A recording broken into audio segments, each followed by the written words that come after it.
Hi, I'm Yogin Sabnis and you're watching the VSK India YouTube channel. There is no doubt that we are going through an unprecedented situation.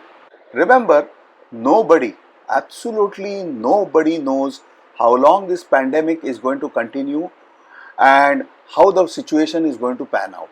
Apart from our worry of being infected, which actually we can avoid by simply staying at home, the bigger worry is of the looming financial crisis and how to cope with that.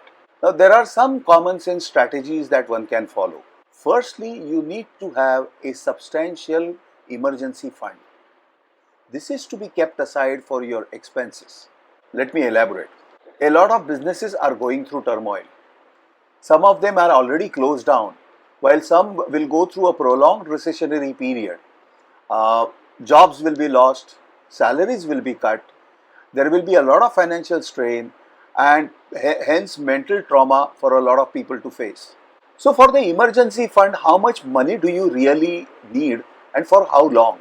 As I said earlier, I do not know how long this crisis is going to continue and how it is going to get resolved.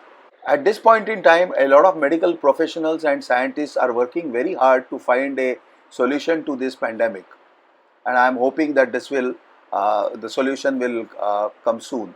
But to predict the time period for which you will have to have an emergency fund is a little dicey.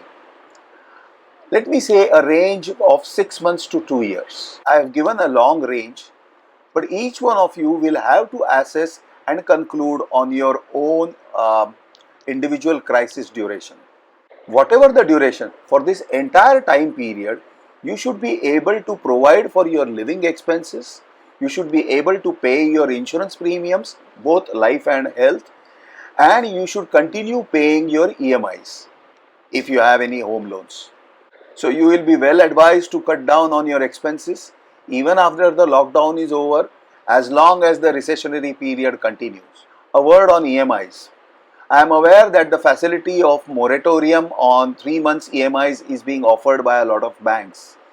But you have to understand that moratorium means you are allowed not to pay for the next 3 months, but that doesn't mean that the EMIs are waived off.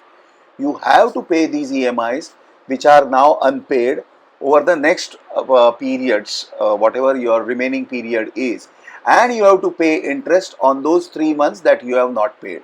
So it is better that you pay off your EMIs on time if you have the liquidity. Now, if you do not have the emergency fund, you have a real problem on hands. In this case, you will have to dip into your investment portfolio. Now, what I am going to say is of course a generic suggestion, and you will be well advised to consult your financial advisor for your own situation before acting on what I am suggesting. If there is no emergency fund and you need some money for immediate expenses, I suggest you first look at your fixed income portfolio. It could mean selling off some bonds, it could mean breaking some fixed deposit or withdrawing from your PPF account.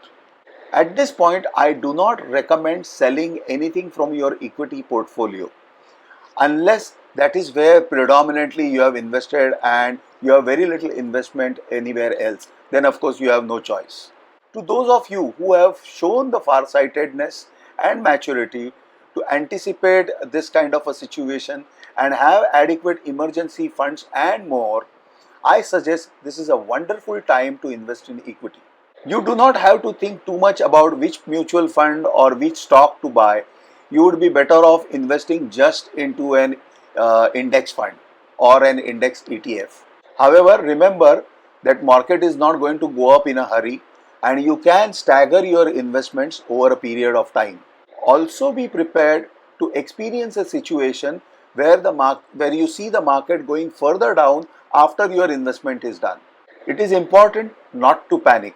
You will be required to show incredible patience. All in all, these are difficult times and one needs to be patient and thoughtful. Do not get swayed by the media or lose conversations of your friends and colleagues. In these times, you need a professional financial advisor who will be able to look at your situation dispassionately and give you advice which is in your best interest. Good luck and stay safe. Thank you for watching.